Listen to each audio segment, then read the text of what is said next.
Hello, friends. Welcome back to Timeless Wisdom. Have you ever noticed how sometimes a quiet room can feel impossibly loud? Not with sounds, but with your own thoughts echoing in the silence. Maybe you've picked up your phone and realized it's been days since you last heard from your children. Or perhaps you've stood by the window, coffee in hand, and wondered to yourself, when did I start feeling invisible? This feeling isn't just simple loneliness. It runs much deeper. It's the ache that settles in after years of pouring your heart, energy, and love into others. And now, just when you're finally ready to be on the receiving end, you find yourself looking around an empty room. If this strikes a chord, please hear me. You're not alone. Even more, this moment isn't where your story ends, not even close. Today, let's have an honest conversation. No sugarcoating, no empty slogans. Just truth, from one heart to another. Because now, more than ever, what you need isn't more noise, it's real peace. What you deserve is self-respect. And sometimes finding those things again means having the courage to let go of everything that's been weighing down your spirit. So let's take the first step together. What does it really mean to live with peace and dignity in your 60s and beyond? Can an old perspective actually help you find that sense of comfort again? The answer might surprise you.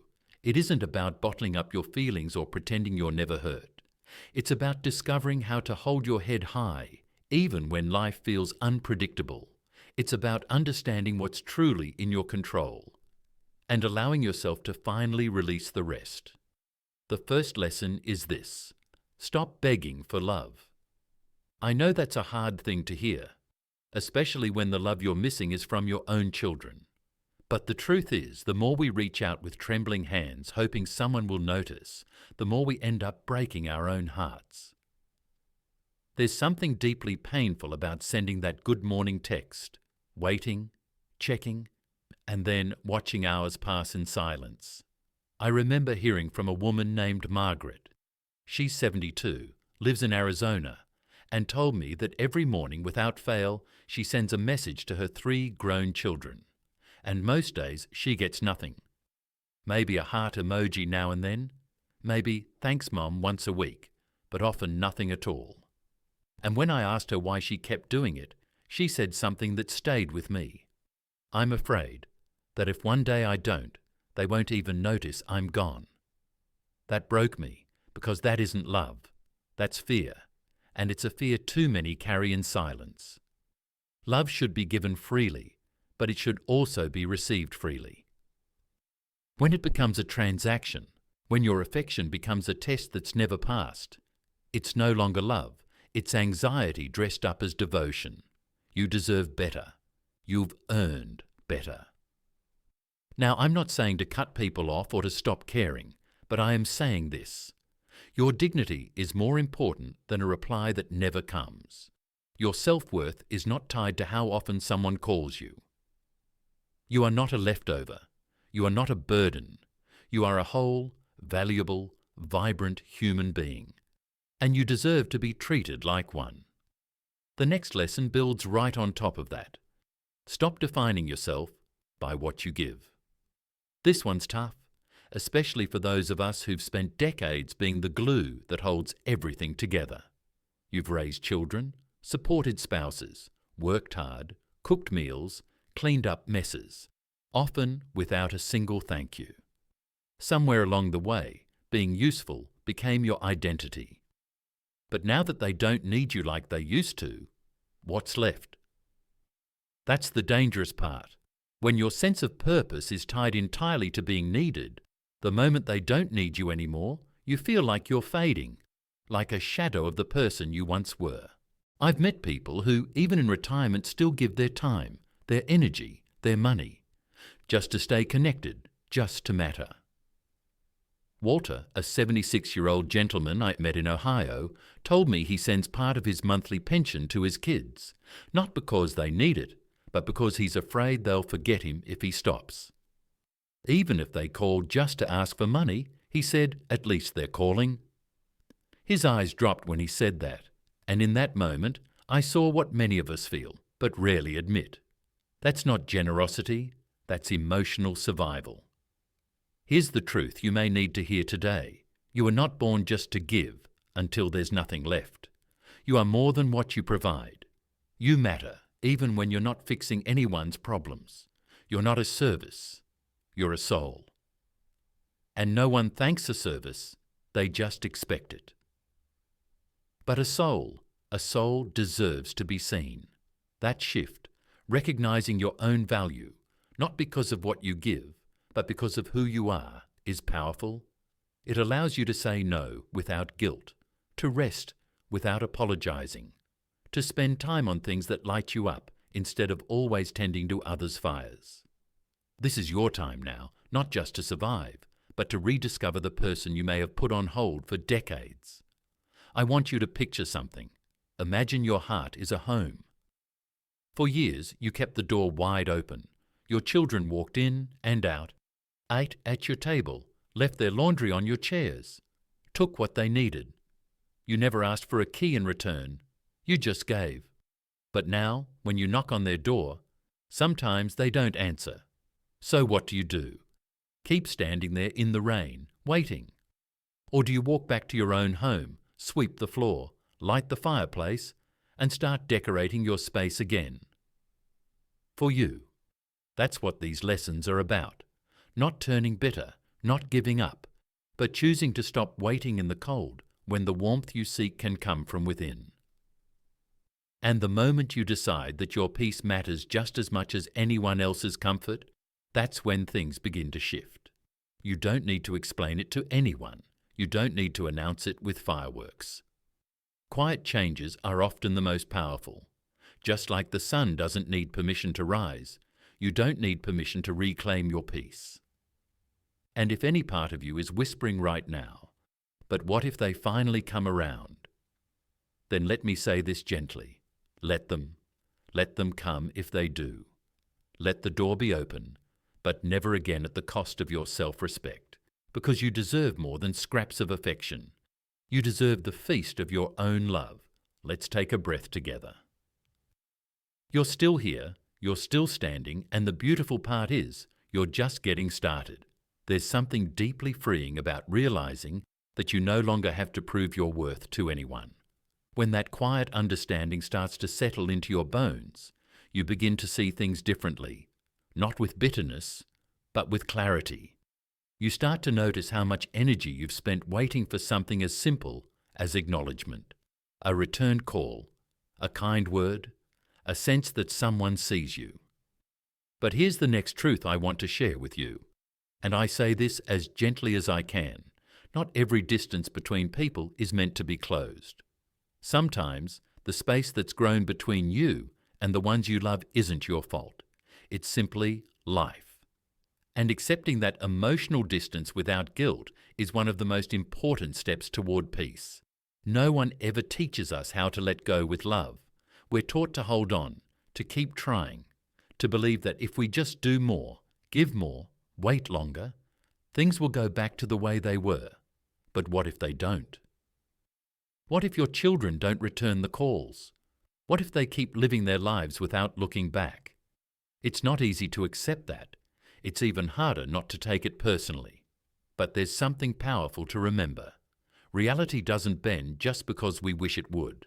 And while you may not be able to control someone else's actions, you can control how you respond. You can meet distance with dignity. You can stop seeing silence as rejection and start seeing it as a space where your own healing can happen. I once met a woman named Helen at a reflection group in Michigan. She was 69 and carried a quiet wisdom with her. Every time one of her children started pulling away, missing a birthday, not replying to a message, she'd write them a letter, not to send, but to feel. She'd pour out every emotion, every word she wanted to say, and when she was finished, she'd fold the paper, place it in a box, and whisper, "Thank you." Not because it felt good, but because it meant she could still feel. She told me, accepting that they're not who they used to be hurt me, but it set me free. Let that sink in. You don't have to harden your heart to move on. You just have to stop tying your happiness to someone else's behavior. When you accept that the love you give may not always be returned the way you expect, you also open yourself up to a quieter, more enduring kind of peace. That brings us to something that may be the hardest truth yet.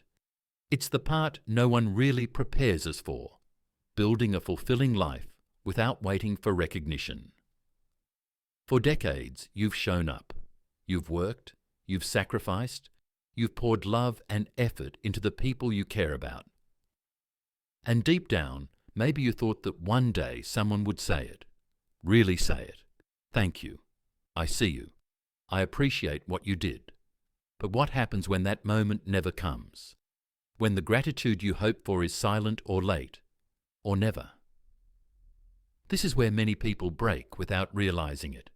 They keep going through the motions, but inside they feel hollow. It's like something is missing, and they can't quite name it. They replay the past, wondering what more they could have done. They start to question their value, their choices, their entire story. But let me offer you a different lens. What if you don't need their applause to validate your worth? What if the very fact that you gave from a place of love, without needing anything in return, is enough? Someone once said, "Whoever expects external rewards to justify their virtue is not yet free." In other words, your goodness, your sacrifice, your love, none of it needs to be seen to be real. It's real because you lived it, you gave it, you embodied it. Imagine what your life might look like if you stopped waiting for recognition and started recognizing yourself. What if you joined that painting class you've always been curious about? What if you finally started writing down the stories you've held inside for decades, not to publish, but because your voice matters?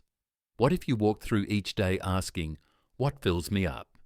instead of, "Who still needs something from me?"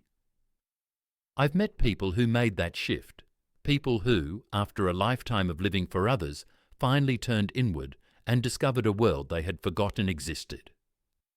Some began volunteering in their communities, not because they were bored, but because they had something left to give, and this time it was on their terms. Others picked up new hobbies, reconnected with old friends, even learned to play music or dance again, not for show, but for joy. And you know what happened? They stopped waiting for someone else to make them feel alive. They started becoming the source of their own fulfillment. You can do the same. You don't need permission. You don't need a perfect plan. You just need one small step in the direction of your own light. That light doesn't have to be loud. It doesn't have to be big. It just has to be yours. A walk in the park without checking your phone. An afternoon spent journaling. A quiet evening watching the sky change colours. These aren't trivial things, they're sacred because they remind you that you are still here, you are still whole, and you still have time not to chase, but to create. And yes, it may sting a little to realize that the people you poured your life into aren't clapping for you now. But maybe, just maybe, the silence is your invitation to start clapping for yourself. The journey toward peace and self-respect isn't about being alone. It's about being aligned with what matters, with who you are, and with how you want to spend the time you have left. Not waiting, not begging, but living. You've already given so much. Now is the time to give back to yourself. Sometimes we don't even realize how much we've been carrying until we set it down. The emotional weight, the worry, the questions that echo in the quiet moments of the day. Did I do enough? Why don't they call? What if I mattered less than I thought? These thoughts don't just visit, they linger. And if we're not careful, they start to shape the way we see ourselves. But what if the pain you've been holding isn't something to hide from? What if it's trying to teach you something powerful? That's the next lesson on this journey. Not just to live with pain, but to transform it, not into resentment or bitterness, but into wisdom, into a legacy. The truth is, pain doesn't disappear on its own. It needs movement, it needs light. And if we keep replaying the past like an old movie, hoping the ending will change, We only rob ourselves of the present. You've waited long enough. You've stayed silent long enough. Now maybe it's time to ask, what will I do with this pain? Because the pain is real, and it's okay to say that. It's okay to feel it. It's even okay to cry about it. But what's not okay, what steals your peace, is letting that pain define who you are. You are not a victim of silence. You are not just a parent who got left behind. You are someone who has lived and lost and loved and still has something to offer. They say, the wound is the place where the light enters. What does that mean for you? It means that the very thing you think has broken, you might be the very thing that opens you up to a different kind of strength. The kind that doesn't depend on whether your phone rings or whether someone finally says, you were right, you mattered. You already matter, and your story, your real story, isn't over yet. I've met men and women who reached this point and made a choice, a brave one. They stopped waiting for validation and started turning their experiences into meaning. They began mentoring younger people, writing memoirs, sharing lessons that only someone who's lived through storms can truly understand. They turned their quiet suffering into quiet strength. There was one man I remember. His name was Richard. Widowed, estranged from 2 of his kids, retired early. For a long time, he felt lost. Until one day, he walked into a local library and asked if they needed volunteers. They did. He ended up starting a reading circle for other seniors. What began as a way to pass time turned into something deeper. He said, I thought I needed to be needed. Turns out I just needed to feel useful again, for myself. That's the difference. When you stop measuring your value by how others respond and start anchoring it in your own choices, the world changes shape. It doesn't mean the pain disappears. It means you're no longer ruled by it. You become the author of the next chapter, not the supporting character in someone else's story. That's the real kind of freedom. Not freedom from hardship, but freedom within it. The ability to stand in the middle of the storm and still say, this is my life, and I will live it with dignity. Some people might say, but that sounds lonely, and I understand. It's natural to crave connection. We're human. We're wired to want to be loved. But there's a difference between wanting love and needing it to survive. The first opens your heart. The second chains it shut. What if you could live in a way where love, when it comes, is a gift, not a requirement? What if every time your child calls, it's a joy, not a lifeline? That's not loneliness.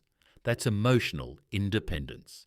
And it's one of the most liberating things you can give yourself. You're not erasing the past by moving forward. You're honoring it by not letting it hold you hostage. Every step you take now, every choice to speak kindly to yourself, to pursue what brings you peace, to stop explaining yourself to people who never really listened. Those are steps toward reclaiming your life. I'm not going to pretend it's easy. There will be days when you ache, when you hear a song or smell something familiar and the memories rush in. And that's okay. Let them come. Let them remind you of everything you've lived through. But don't let them trick you into thinking that your best days are behind you. They're not. Your best days are the ones where you decide to live, not for approval, not for applause, but for yourself. When you wake up and choose to drink your coffee slowly, when you take a walk simply because the air feels good, when you finally say no to something that drains you and yes to something that fills you up, that's how peace returns. Not all at once, but moment by moment, choice by choice. And as it grows, so does your self-respect. Not because someone handed it to you, but because you built it brick by brick from everything you survived. So if you're still here, listening, watching, breathing through this with me, I want you to know something. You're doing something remarkable. You're choosing to look at yourself not through the eyes of those who forgot you, but through the eyes of someone who finally sees the truth that you are enough, that you have always been enough. Let that truth settle in. Let it soften the places that have been hardened by years of waiting. Let it guide your next step, your next breath, your next quiet act of self-love. And if this message has stirred something inside you, if a part of you feels lighter, more awake, then write it down somewhere. On paper, in the comments below, or just whisper it to yourself.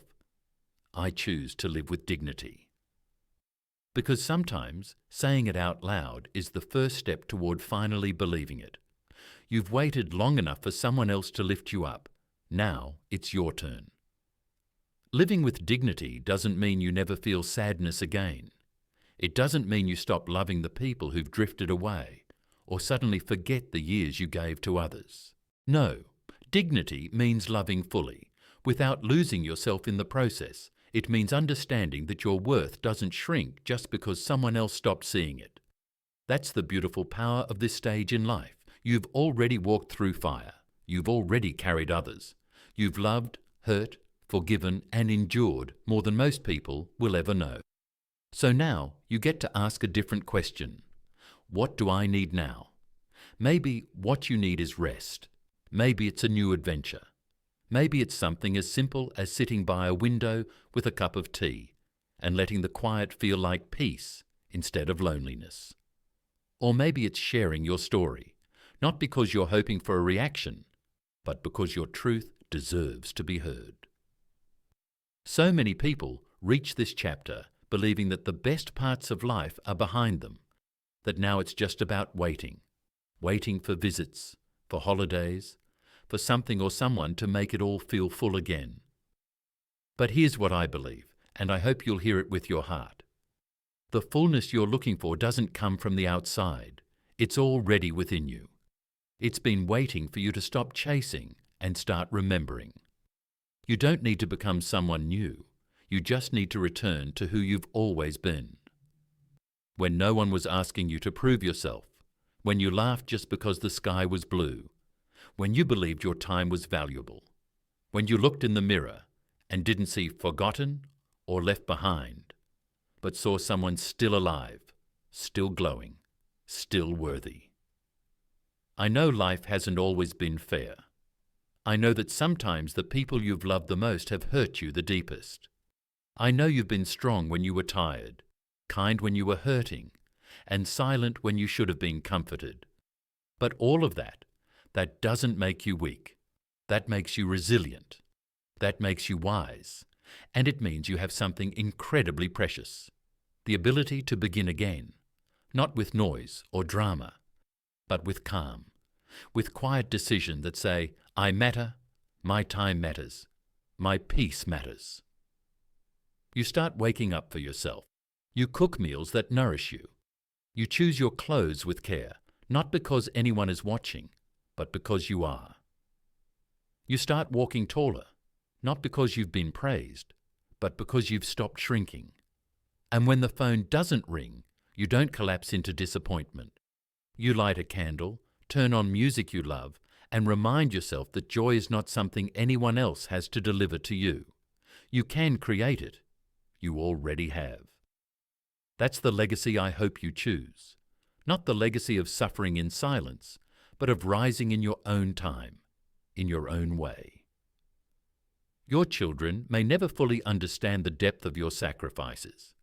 They may never say the words you waited for, but even if they don't, you will have done something extraordinary.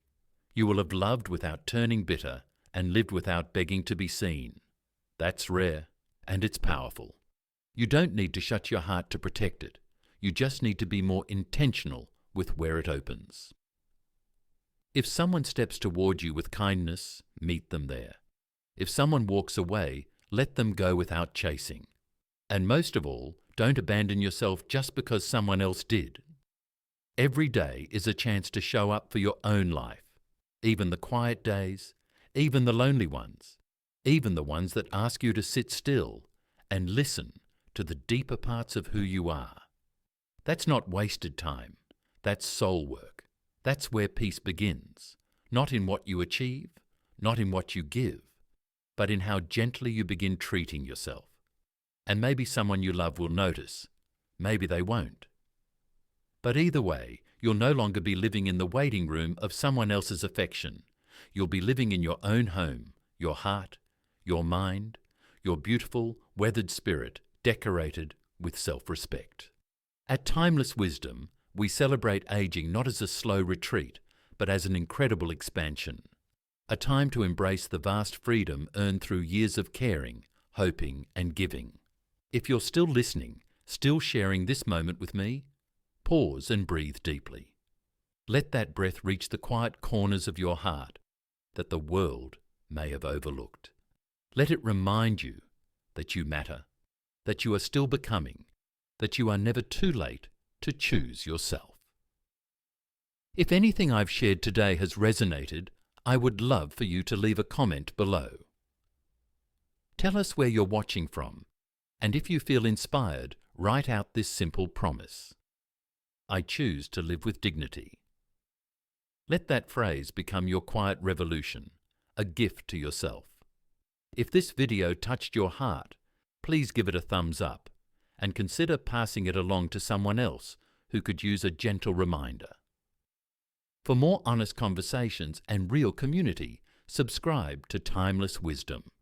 Here, we don't just talk, we listen, learn, and support each other every step of the way. You are worthy of a peaceful life, a meaningful existence, and respect. From the world, yes, but above all, from yourself.